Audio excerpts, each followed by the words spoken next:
মানুষ মানুষের জন্য। কে কোন দল করে, কে কোন বর্ণের, কে কোন ধর্মের, এটা আমাদের কাছে বিবেচ্য বিষয় নয়। মানুষ মানুষের জন্য। কোন মানুষ বিপদে পড়বে, আমরা এগিয়ে যাব ইনশাআল্লাহ। আসুন, দুর্যোগে বিপদে পড়লে আমরা মানুষকে কিভাবে সহযোগিতা করতে পারি, আল্লাহ সুবহানাহু ওয়া তাআলা বলছেন সূরা বাকারা আয়াত নম্বর 245। আল্লাহ সুবহানাহু ওয়া তাআলা বলেন, মান যাল্লাযী ইউকরিদুল্লাহা করদান হাসানা ফায়ুদাইফু লাহু। আল্লাহ বলছেন, মান যাল্লাযী ইউকরিদুল্লাহ, কে এমন আছো যে আমি আল্লাহ পাককে কর্জ দিবে, আমি আল্লাহ পাককে ধার দিবে, এমন কেউ আছো? আল্লাহ প্রশ্ন করেছেন। মান যাল্লাযী ইউকরিদুল্লাহা করদান হাসানান ফায়ুদাইফু লাহু আদআফান কাসীরা। আল্লাহ বললেন, এমন কে আছো ইউকরিদুল্লাহা করদান হাসানা, আমি আল্লাহকে উত্তম কর্জ দিবে, আমি আল্লাহকে উত্তম ঋণ দিবে, উত্তম ধার দিবে, এমন কেউ আছো নাকি? কে বলেছেন? আল্লাহ বললেন, এমন কেউ আছো নাকি? ইউকরিদুল্লাহা করদান হাসানা, আমি আল্লাহকে উত্তম কর্জ দিবে, এমন কেউ আছো নাকি? ফায়ুদাইফু লাহু আদআফান কাসীরা। আল্লাহ বললেন, যদি আমি আল্লাহকে তুমি ধার দাও, ঋণ দাও, তাহলে মনে রেখো, তুমি যেই পরিমাণ টাকা, যেই পরিমাণ সম্পদ আমি আল্লাহকে উত্তম ঋণ দিলা, আমি আল্লাহ তোমার ওই সম্পদকে 1 গুণ নয়, 2 গুণ নয়, কয়েক হাজার গুণ তোমার সম্পদকে আমি আল্লাহ বাড়ায় দিব। কে বলছেন?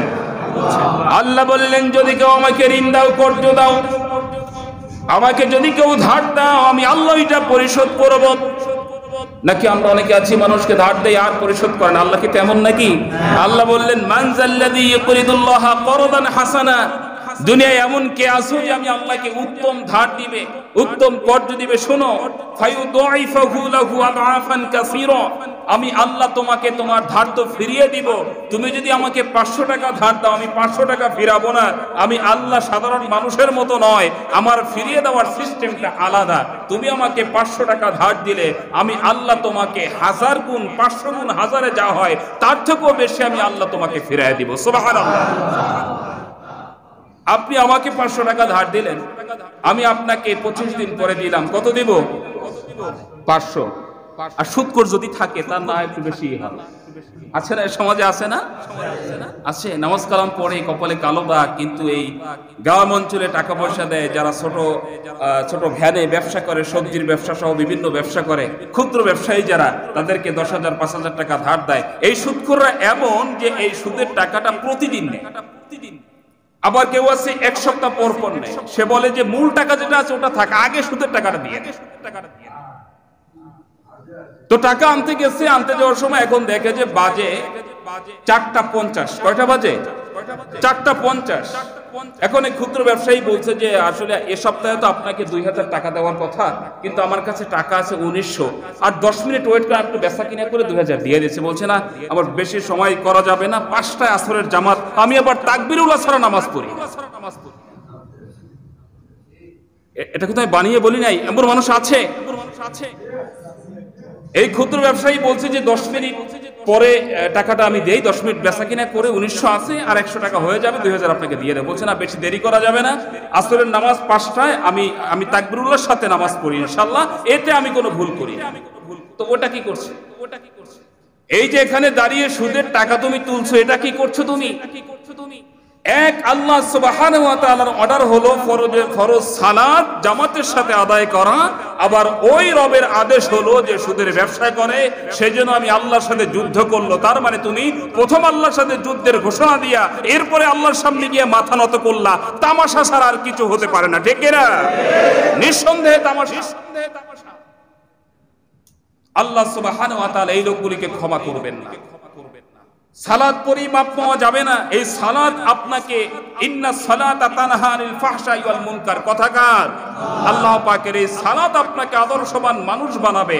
এই সালাত যদি আপনাকে সুদখোর থেকে সহি বানাতে না পারলো, এই সালাত যদি আপনাকে ঘুষ থেকে বিরত রাখতে না পারলো, এই সালাত যদি জেনা থেকে আপনাকে বিরত রাখতে না পারলো, আপনার এই সালাত হয় নাই।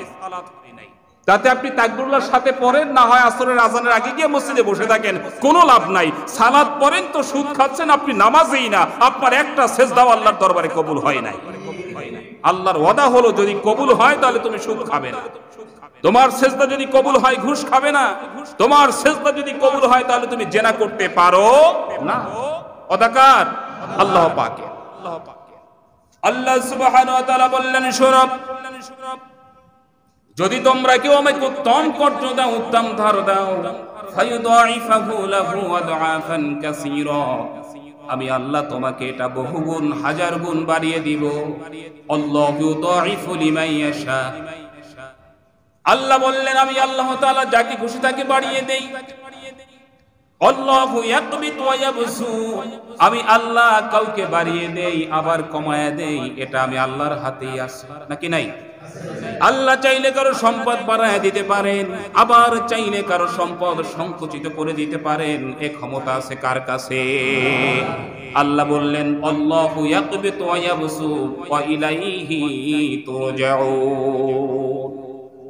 আল্লাহ বললেন সর্বশেষ শুনে নাও, সর্বশেষ আমি আল্লাহর কাছে কিন্তু তোমাদেরকে একত্রিত হয়ে যেতে হবে।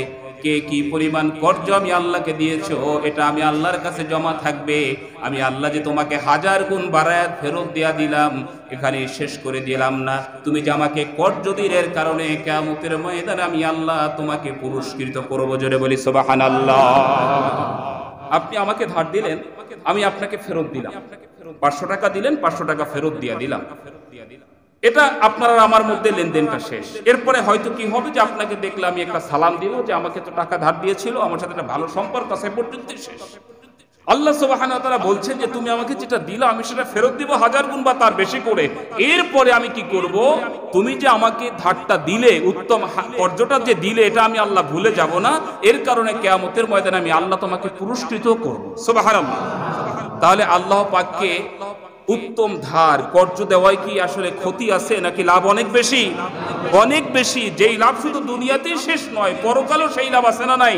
আচ্ছা প্রিয় হাজিরিন, এবার আসুন সেই লাভ আপনি কিভাবে পাবেন, এই কর্জে হাসানা কিভাবে পাবেন, আল্লাহকে কিভাবে দিবেন? আচ্ছা আল্লাহকে দেওয়ার জন্য তার কি কোনো বিকাশ নাম্বার আছে? তো কথা বলেন আমার সাথে, কোনো রকেট নগদ আছে নাকি তার, যেই নাম্বারে দিলে আল্লাহর কাছে সরাসরি চলে যাবে? বা মসজিদের সামনে এক এক জুমায় জিবরাইল আমিন এসে দাঁড়ায় থাকবে, তার হাতে দিয়ে দিব, আল্লাহর কাছে চলে যাবে না। আল্লাহ সুবহানাহু ওয়া তাআলা বললেন শুনো, আমার কাছে কিভাবে আসবে তার পদ্ধতি আছে। আল্লাহ সুবহানাহু ওয়া তাআলা জানিয়ে দিলেন যারা জান্নাতি মানুষ, যারা আমি আল্লাহকে ভালোবাসে, আমি আল্লাহর হুকুমগুলো মেনে চলে, যারা জান্নাতি মানুষ তাদের আমলগুলো শুনে নাও। আল্লাহ বললেন ওয়ায়াতঈমুনাত তাআমি আলা হুব্বিহি মিসকিনাও ওয়া ইয়াতীমাও ওয়া আসীরা। ওয়ায়ুতঈমুনাত তাআমা আলা হুব্বিহি, তাদের খাবারের প্রতি তাদের মায়া আছে, সম্পদের প্রতি তাদের মায়া আছে, ভালোবাসা আছে। এরপরও তারা মিসকিনান, তাদের এই সম্পদের প্রতি ভালোবাসা থাকা সত্ত্বেও তাদের এই সম্পদ থেকে, খাবার থেকে তারা মিসকিনদেরকে খেতে দেয়। কাদেরকে খেতে দেয়? মিসকিনদেরকে খেতে দেয়। ইয়াতীমান, ইয়াতীমদেরকে খেতে দেয়। এরপরে আল্লাহ বললেন ওয়াসীরা, যারা বিভিন্ন কারণে বন্দী হয়ে আছে। ওয়াসীরা এই শব্দের ব্যাখ্যায় বর্তমানে ফেনী, চট্টগ্রাম, কুমিল্লা, খাগড়াছড়ি পার্বত্য অঞ্চলে যারা বন্দী আছে তারা হলো আসীরা। কোরআনের এই তাফসীর আবহমান কাল চলবে। এটা এমন নয় যে 1450 বছর আগে এই শব্দের আর কোনো মিল পাওয়া যাবে না। আল্লাহ সুবহানাহু ওয়া তাআলা বৈজ্ঞানিকভাবে কোরআন নাজিল করে আল্লাহ বুঝালেন ওয়াসীরা, তার মানে হলো যারা বন্দী হয়ে আছে। এই বন্দী যে কোনো ভাবেই হতে পারে। যারা পানি বন্দী হয়ে আছেন তারাও কিন্তু আসীরারই অন্তর্ভুক্ত, ঠিক না বেঠিক? আল্লাহ বলেন যারা জান্নাতি মানুষ তাদের কাজকে শুনে নাও। তাদের সম্পদের প্রতি ভালোবাসা থাকা সত্ত্বেও তারা মিসকিনদেরকে খেতে দেয়, এতিমদেরকে সহযোগিতা করে।